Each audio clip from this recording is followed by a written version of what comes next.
Papa. Mais c'est ce qui étonne les gens. C'est ça. Mais bien, on pas calqué. Moi la maille na chic, abanga te bakisa moi la maille mususu.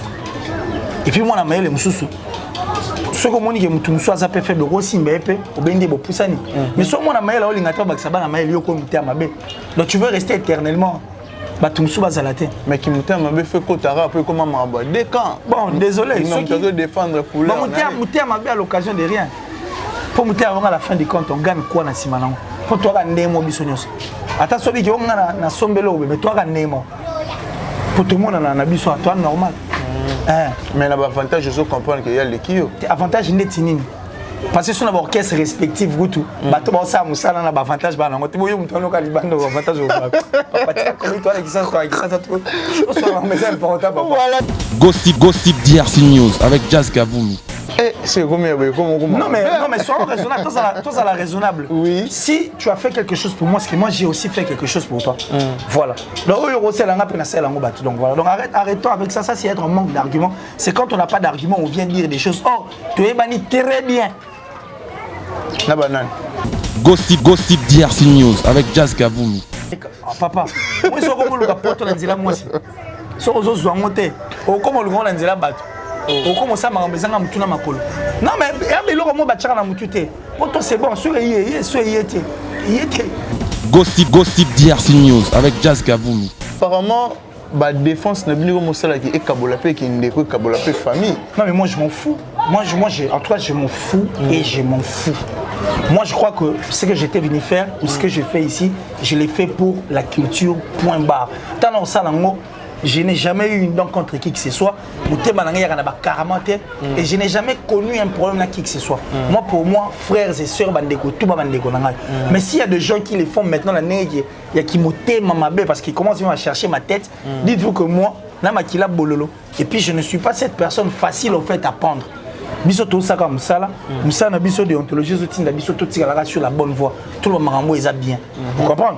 Donc je suis vraiment désolé. Ils sont libres, je m'en fous. Ils allaient à la tête avant.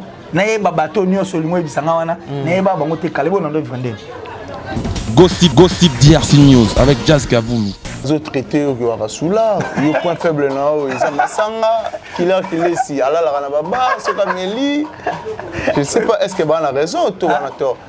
Tu as raison, tu as tort? Oui. Ah, papa, mon point fort c'est la tête. Au moins tellement, je l'ai dit, je l'ai bien dit. Et puis dans le moment régulièrement que je suis pauvre extérieurement, mais je suis un milliardaire en esprit.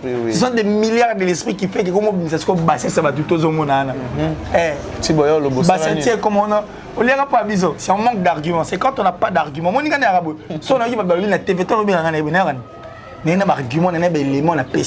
C'est quand on est en perte de vitesse. C'est quand on ne sait plus quoi dire. On est en train de chercher Biloro, ils sont éphémères. Oh, Rose, comment le grand a Simamutu. Tu vas commencer à dire des histoires qui n'ont pas de tête. Moi, j'ai une carrière saine et propre. On a une escroquatée. Oh, bakanga mouimité. N'abîme jamais na moi si vieux moi d'abord à la TV, ma vanne à la pote qui ça c'est au Lukanga. Il vient à dire que Momina na kin or a pas na yo. Yo pire petit na nga esale melanga té. Et puis na poto si tu cherches des femmes là na poto na tkala vous escroquer mon tuté. Moi j'ai une carrière qui est propre. Même si tu vas à l'internet, donc ça dit, Naza, je suis clean. Gossip DRC News avec Jazz Kaboulou. Que la vérité, point barre. Et puis depuis dans la vérité, quand Killer, il vient vous mentir. Bon, quand il vient mentir sur quoi? Vous ne dites rien. Argument exact. Allez, il y a un moment comme ça, Tim Gonzo a été allé à la biso, il a na kabela et la mala. Et ça est donc comme ça. C'est normal.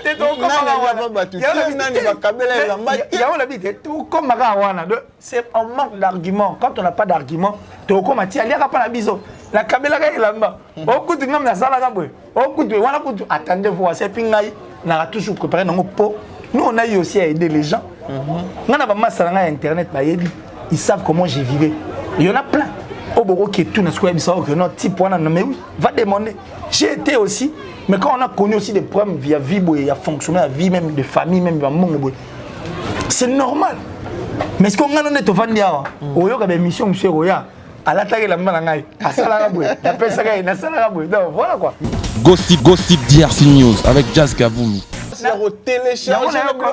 J'ai compris que la matière est en dehors. La matière grise. C'est-à-dire qu'on s'amène avec cette matière et quelques vérités au biseau.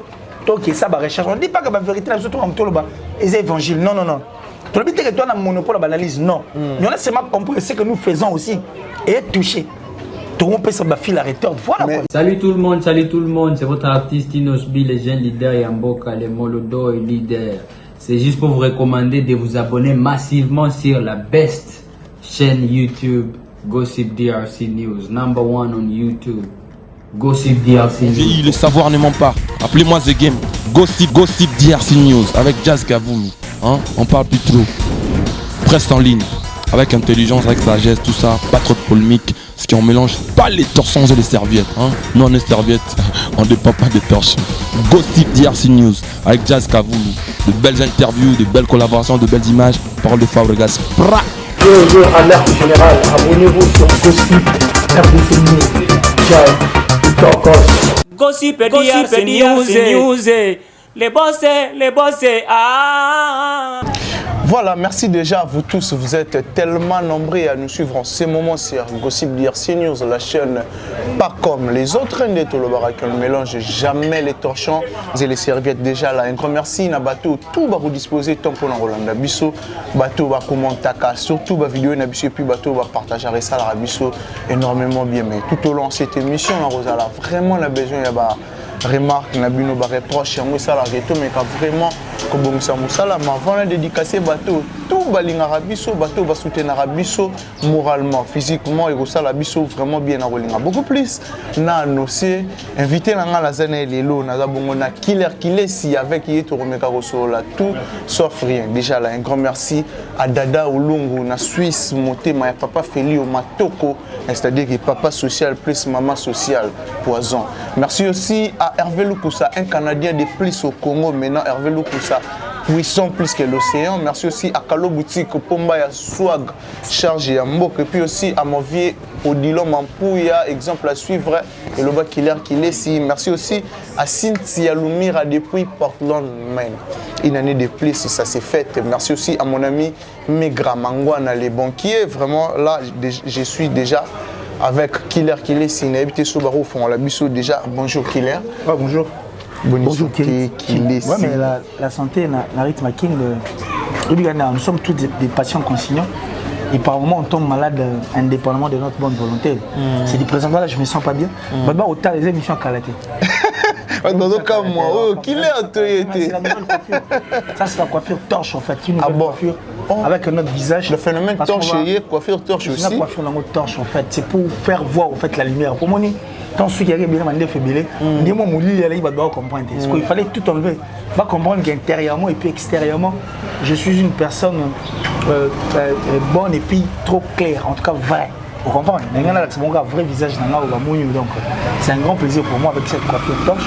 Mais c'est vrai que la santé ne me tient vraiment pas. Je suis très souffrant là.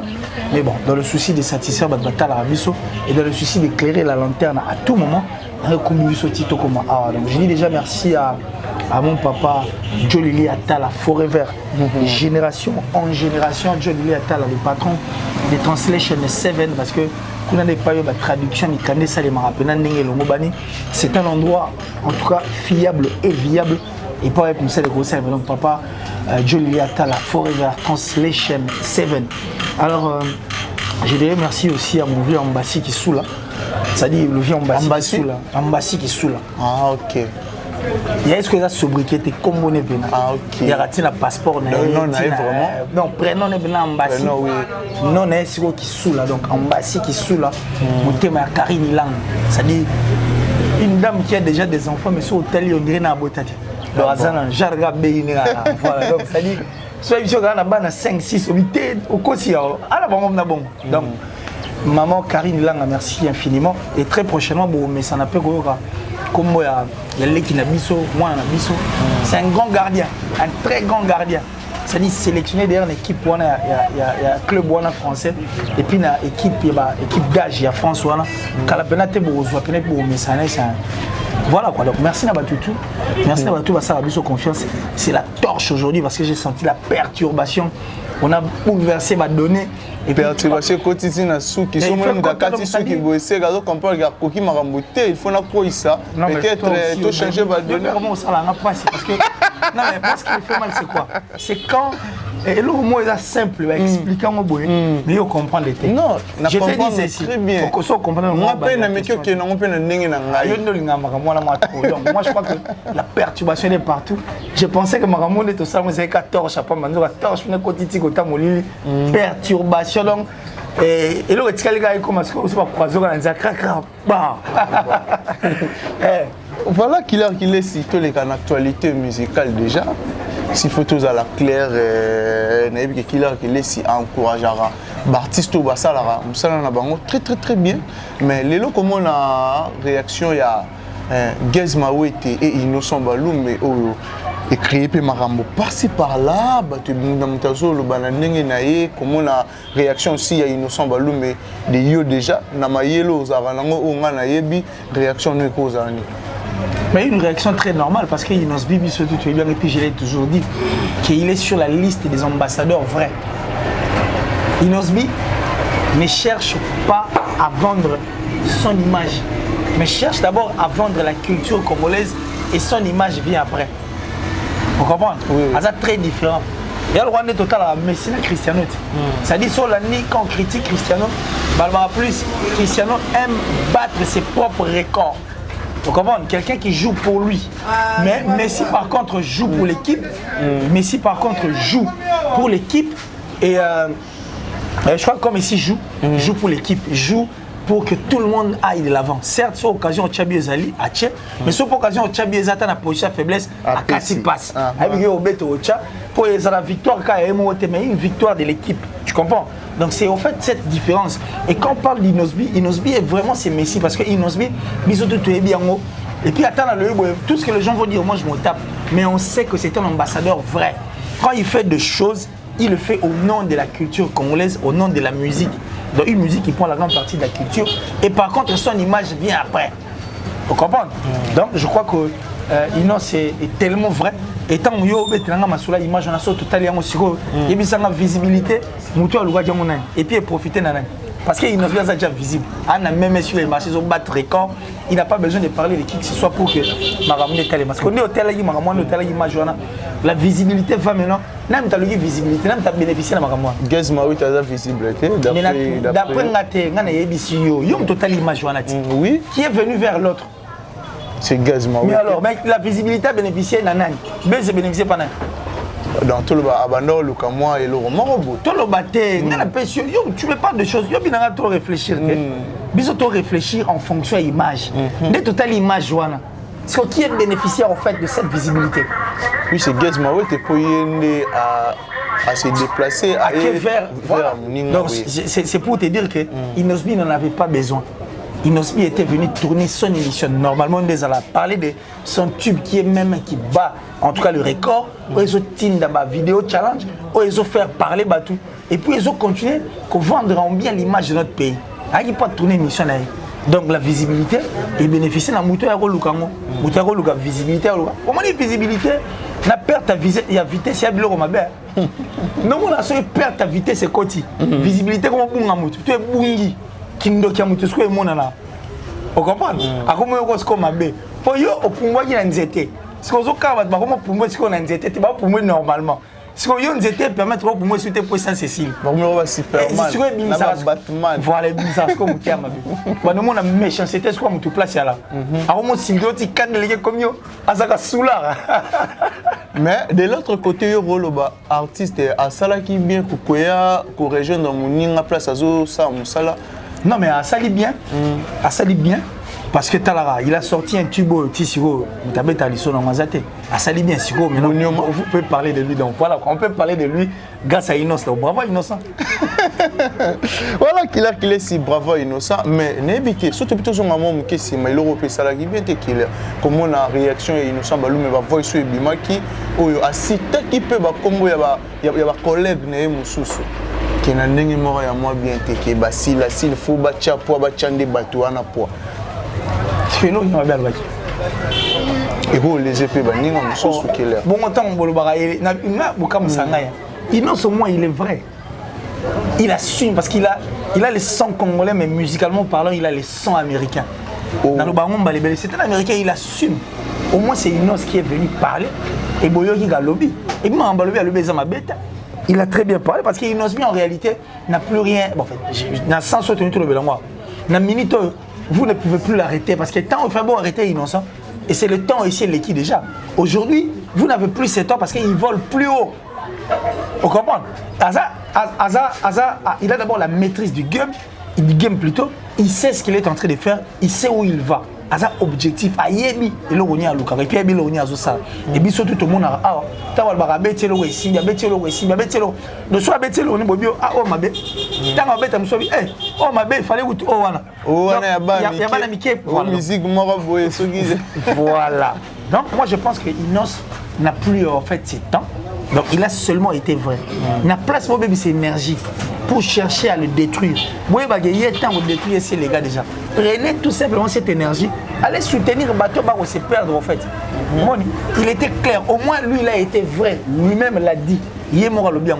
Que les hypocrites musiciens qui utilisent en tout cas la presse, qui utilisent les gens, n'a cessé pour détruire les autres au nom de l'argent et puis au nom de Yaroluka à la place Mobo. Au moins il a été clair. Et puis ce qu'il a dit, c'est tout à fait normal. Et ça normal, fallait pas le bango. Voilà, merci. Je pense que ECPL si bateau, sur les lots killer, on a habité dans le niveau Zarnabiso vrai. Est-ce que les lots killer a fier de la carrière? Trop fier. Trop fier. Une carrière propre, saine et sauve. Donc ça dit, je suis trop fier. Ah bon? Ça dit, bisous, tu as poussé la vina. Donc, il y a une évolution vite. Malem. Ah bah, il y a une chemise, on pousse aux huiles des chemises, on pousse.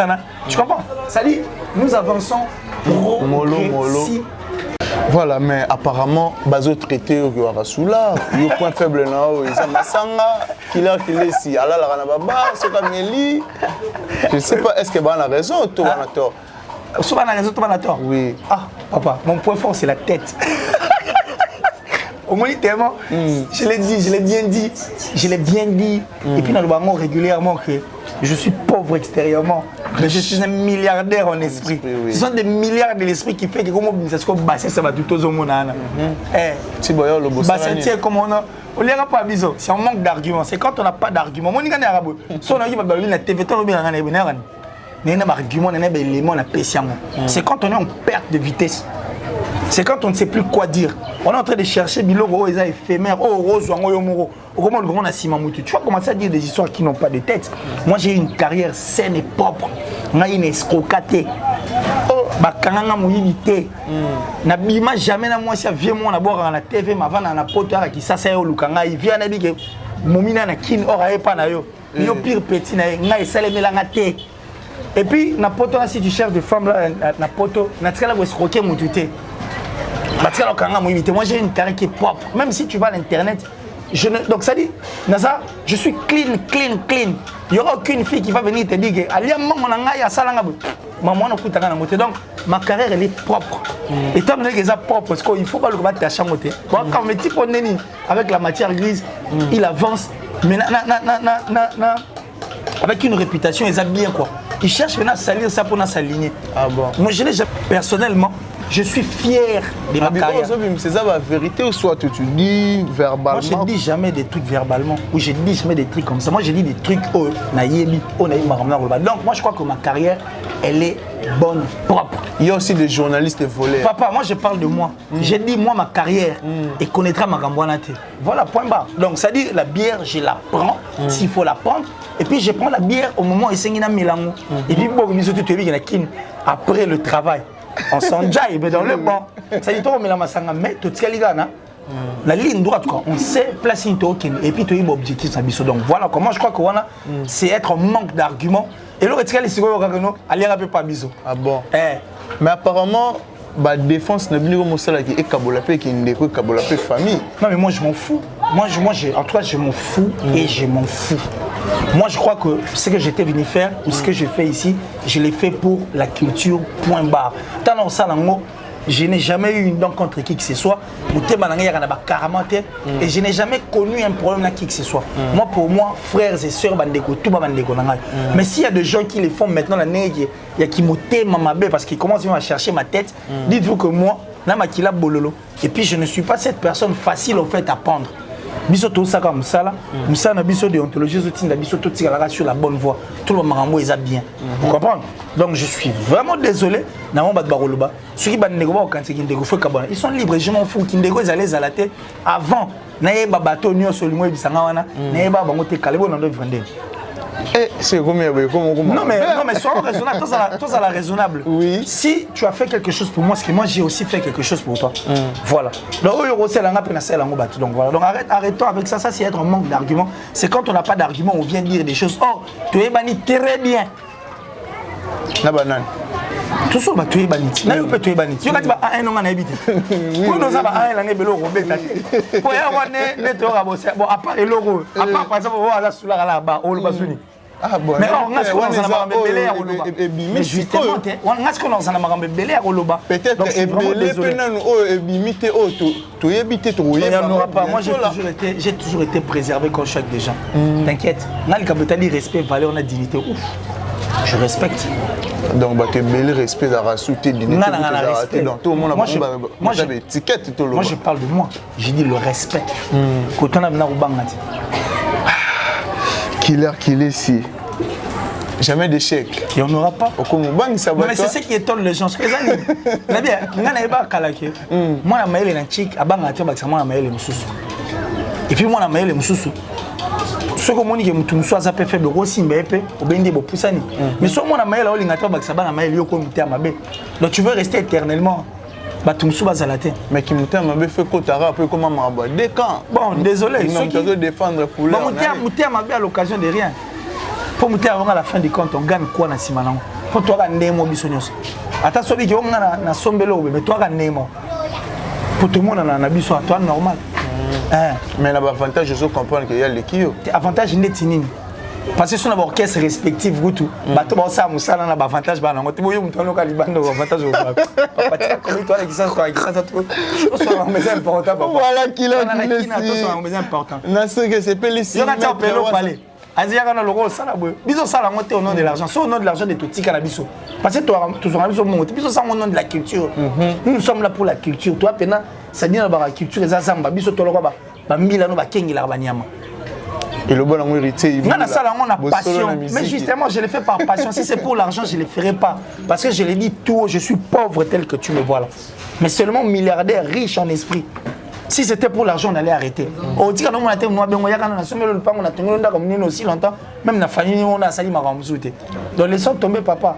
Faisons ce qui est important. S'il faut dire quelque chose, n'a pas confort, peut-être dans la vie privée, tu peux dire quoi? Je suis désolé papa, ils sont assez grands. Moi, pour leur conseil, on n'apprend jamais où vient 16 grimace. Moi, j'ai passé le temps. Ils sont libres de faire ce qu'ils font. Moi, je sais ce que j'ai fait. Je sais comment je trace mon schéma. Et puis, il y en a qui sont progressivement.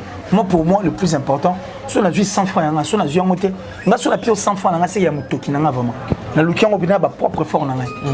Nga makamona te ba complication non. Je suis sur la bonne voie. Moi je ne dis que la vérité.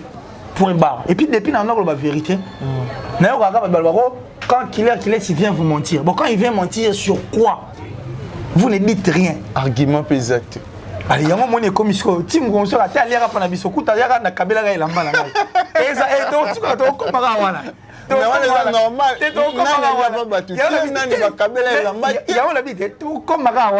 C'est un manque d'argument. Quand on n'a pas d'argument, tu as pas la biso. La cabela est là-bas. Attendez-vous, c'est pingaï. On a toujours préparé nos pots. Nous, on a eu aussi à aider les gens. On a pas Internet, ils savent comment j'ai vécu. Il y en a plein. Au bureau qui est tout, que notre type, mais oui, va demander. J'ai été aussi. Mais quand on a connu aussi des problèmes via vie, il y a fonctionné la vie même de famille, même de monde. C'est normal. Mais ce qu'on a donné, tu vas dire, il y a des missions, monsieur Roya, à l'attaque de la main, à Salagaboué, à Pesagaï, à Salagaboué. Donc voilà quoi. Mais peut-être que je ne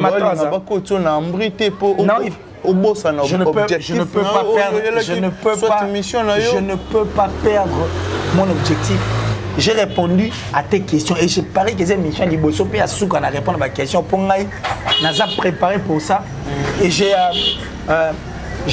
ça dit ma mémoire elle est d'acier quoi et puis j'ai un cœur et un esprit il y a une muraille blindée et c'est difficile et c'est très difficile parce que je connais la souffrance donc ça dit tout le monde a désorienté dans ma gambo azolo. Donc, il y a eu combien d'émissions Salima les contradictions des killers. Au killer. Je suis moi une émission. J'ai compris que la matière est derrière. La matière grise. C'est-à-dire qu'on s'amène avec cette matière et quelques vérités au biseau. Donc, ça va rechercher. On ne dit pas que la vérité, c'est évangile. Non. Tu ne dis pas que toi, tu as un monopole à l'analyse. Non. Mais on a seulement compris ce que nous faisons aussi et être touché. Voilà, mais il y a aussi des analystes qui peuvent traiter normal, sans complexe, sans défendre quelqu'un pour l'embongo. C'est belé. Exemple. C'est belé fort. Comment on a un temps avec belé fort.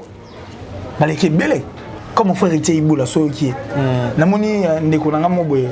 Je crois qu'il est en âge, peut-être qu'il est vieux. Tonton Promo. J'ai vu aussi une autre personne là, son nom m'échappe, qui parle bien. C'est belé. Il y a des gens qui viennent dire des vérités comme ça. Guilmas également, merci à lui. Merci à Virginie Manganga qui adore aussi la vérité. Mais n'empêche, n'empêche, pour moi, nous allons dans la salle en côté pour na penchant mobile. Na be Michel Bello so tali même pour ma faire mais ma poto. Mais na papa. Moi so comme le poto na nzela moi. So ozo zwangote. O comme le grand na nzela bato. O comme ça ma mezanga mutuna makolo. Non mais ya Bello comme ba tchaka na mutute. Poto c'est bon, so yé, so yété.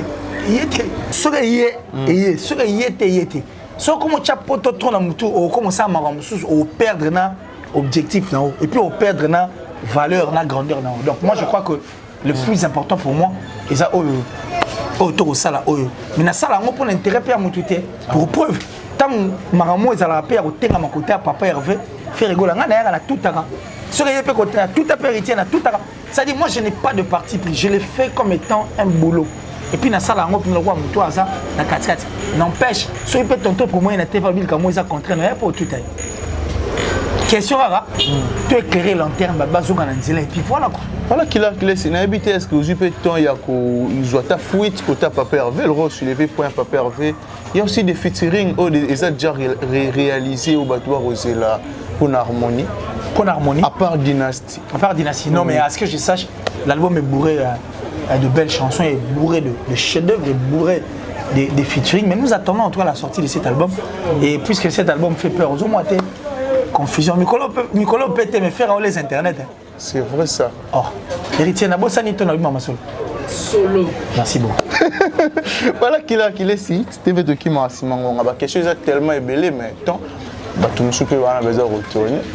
Mon frère héritier Iboula là pembeni. Après on a besoin de tomber mboka zigi sa Zaire et le Badjas Kavulu. N'habitez mot de la fin et puis salutation na bateau barota la biso. En tout cas, la sorcellerie n'est pas un travail d'équipe. Si tu es sorceresse, tu es sorcier seul. Il ne faut pas associer les gens qu'on va sorcier le royaume. Je suis désolé, parce que je n'ai jamais été sorcier. Je n'ai pas été associé. Et nous étions quoi et ça la maquillé les collègues Zambo Zobota. Ce qui fait mal les années, quand les aventuriers ma côté na Zamba. Bakati tala kabakata na nzete. Basali ka cure-dent. Ah, on est à gaspillage. Sur la gaspillage. Sur ba ina tracteur pena boka. Ba ina tracteur pour le la kasa. Gaspillage à carburant, déplacement à Mutuka. Et bon, on appelle Ituka. En tout cas, je suis très content. Et très content, Batutu Batalibiso. C'est bien le vote qui est ici. Je parie que Batutu au Kamwa. Batutu au Kamwa, c'est Michel Kalateze. Les lots au Kamwa, mon on dirait. Dans le moment, on a l'ingaka. Et ça rappelle bien à Moro. Et merci à Batutu Batalibiso, mon papa, le patron de Translation 7, Forever, de génération en génération. Joe Lily Atala depuis Londres. Donc Translation 7 à Londres. C'est mon papa. Oui, Joe Lili Atala na yoka rasa. Yaka papa. Oui, na lobby bien na yoka kasa. Yaka bola banati. Kabola banati. Je crois que nous on lobby dans ça commentaire. Papa Yoki. Papa Joe Lili Atala, donc le patron de Translation 7. Translation 7 bato balingi traduction mikanda na bango et traduire en anglais à malonga. En tout cas, la translation 7 chez Papa Jolie Atala. Merci encore une fois là à la plus suspecte, la plus discrète en tout cas. Il y a France Mobimawana Datichou. Datichou, sponsor officiel à Killer TV. Donc Datichou, merci pour tout. Infiniment merci quoi. Pour la grand frère Koluto. Ambassi qui sous là, mon thème à Karine Ilanga. Donc merci infiniment. Merci à mon vieux Gianni Tantchunga pour tout le Baramichouri, les Suisses, les gourous du temple plein, les gourous du temple. Le nion sera comment mon si yo fait la biso. Il y a Kati. Il est plus que spirituel. Te solane donc ça dit te soigner marabetali bon moi il y a moto. À considérer biso spirituellement, physiquement, moralement, il y a plus financièrement. À dricha motomètre des basibeba. On a fait la biso. À dricha moto prêtre. Donc prêtre et à Osaralate des basibeba. Merci notre vieux. Donc nous sommes de cœur avec vous. Merci encore une fois là à Joël Ntsumbu. Merci à toi. Del Piero à venir. Mon frère de tout le temps, Del Piero à venir. André Malou. Merci infiniment. Merci encore une fois là, Jean-Paul Binda Mastaki, plus rapide que le vent, plus fort que toutes les vagues des océans, toujours plus beau, Jean-Paul Binda Mastaki. Maman chérie, maman Diego Bissembi depuis les États-Unis. Merci à la top modèle la plus sexy de son pays, de sa ville. Datichou. Sois toujours forte là et puis ça va bien. Merci encore une fois là. Là-bas tout le temps on trouve à Killer, si j'ai dit. Diem également parce qu'il est à niveau de tout les temps. Jogo également. On a autre banane. Diego, Jogo. Tous les temps. Et j'ai dit merci à Alain Bila. Alain Bila. Alain Bila. Big dédicace, vraiment. Alain Bila. 169 €, tu te souviens? Alain Bila, oui. Alain Bila. Oui. Merci pour le cadeau. Ça coûtait 869 €. Alain Bila, Alain Bila, moto bien non exposé. Merci infiniment. Depuis Amiens, merci beaucoup pour le cadeau. Merci infiniment. Merci en tout cas que Dieu te bénisse. Merci à tout le temps, on trouve à Killer ici. Merci quoi, Go Belich, ma vrai père, Ridge, on dit Loa, un enfant pas comme les autres. On appelle la Suisse Kawan. Ah bon. Suisse c'est bon maman Kambo. Suisse c'est bon maman Kambo. Tel la Suisse c'est un bateau badada au Lungo na Suisse c'est pas les Killer c'est Moussa la. Dada linganga à travers yo. Dada au Lungo. Alinganga moté ngamo. Alinganga sala. Héritier ndeko na biso atinde linga torche wana. Ndeko na biso. Papier coffre comment vous te kolonga. Ah bon, le torche côté. Donc défi pena donc. Ndeko mo soa na beni. Ndeko mo soa na beni. Imagine que muta na beni, je vous jure hein. C'est hier que j'ai compris que Moussa l'auto sala o ezo côte en tout cas partout parce que ndeko mo benga na birere. Biso beka internet batata la ya batapoto. Mais na kina ndeko mo bela ba province comment ça dit na comprendre na que ndeko mo benga na beni. Il m'a appelé ce matin pour me dire mon frère pesanga numéro nyonso yo moni kiro na ko tindelo mbongo azo tala yem toti na mo makomo déranger ngai et puis mo ngati na poani fona abiba torche na fona zanga ngata 7 sur les gars biso po ba c'est la sous l'aide té le ba comprendre les opérations torche donc là où il y a le noir qui est la lumière na comprendre que toi on a besoin ba torche on a ta comme 15 et ya kaka pour moi que toi on a pour ça l'art toi on a pour ça torche pour toi on a pour ça lumière mais na telle émission de promo abi radar on a comprendre que et c'est pas dérivé par ma ramto au salle et puis je suis pas mal d'émissions, les gens s'inspirent aussi de nous. Donc, vraie matière grise, il y a l'engi, yoga. Et ça va autour de ça. Ah, donc je suis très content. Et j'ai dit merci beaucoup à mon Dieu. Parce que merci aussi à mes parents, à Bote Killer, qui laisse il faut passer sur richesse. Donc, bagage donc on a évité. Il y a chic karato. Chic palais, il y a robot tamana religion. Moi je suis un ami de la vérité. Ah, ben il y a torche. Vous avez la torche. C'est la torche qui prend donc. Ah bon. Ça dit mouton soit raison ça torche. L'opération torche et puis c'est la coiffure torche. Ah bon. Et ben maintenant quand on a au bombe torche, coiffure torche. Torche. Vérité sur vérité. Vérité sur vérité, moi comme yo mona par guillemets ça te comment on l'a pas la biso. On l'attaque la main na. Quand on a ba ninga te on les gars fait la biso kasi. Parce qu'on l'attaque la main on l'a ninga na autre. Pourtant on lui attaque benemi. Le yaza bateau ya bilama. On l'attaque le main on lui est ba mote. On va ba kabela au pété. Manque d'arguments, c'est la torche, vous allez perdre complètement. Mais comment Mélissa bateau mutu on a vraiment la chose c'est que comment Le couteau venait un escalier. Vérité, c'est. Le couteau Anastasia, vérité, un escalier. Parce que vérité comme un nez. Peut-être ça va aller bon, mais. Voilà, merci déjà à bateau tout à disposition qui tombe pour l'Orlando Bisso. Donc comprenez que ça ambiance sur les grands gossip DRC News. Merci aussi à Killer Killer Sinaton à disposition pour l'Europe Sabino bah mourir il y a Gossip DRC News au bowling à rappeler matière ou la source. Merci vraiment à lui. Merci à abonné à Bisso tout. Un grand merci à Maître Waza, mon vieux rêve, il y a garçon tout à Belgique. Merci aussi à notre président de l'île, Jo Béni, et puis aussi à les boss JB Koumaluta, les vrais pétroliers de Dallas, les boss JB Koumaluta. Merci aussi à Trésor Koukas, les dragons de la monnaie, 5e race Bougarti na poche, et puis aussi à Kalo Boutique Pomba, ya Swag Charge, ya Mboka Moulette ici à Congo. Mon côté, 3 fois champion du monde, Kalo Boutique. Merci à mon ami Megra Mangwana, Jason Makassi, la de Bundes. Merci aussi à l'aide de Latif, mon ami de Bundes aussi. Merci à Cynthia Lumira, bon anniversaire Nayo. Merci vraiment aussi à Titi Bilonda, passage obligé. Merci aussi à toi. Merci à Bébé Curtis, une année de plus. Donc, faites merci à l'équipe technique Nabiso tout. Mon ami Bongo au prochain numéro.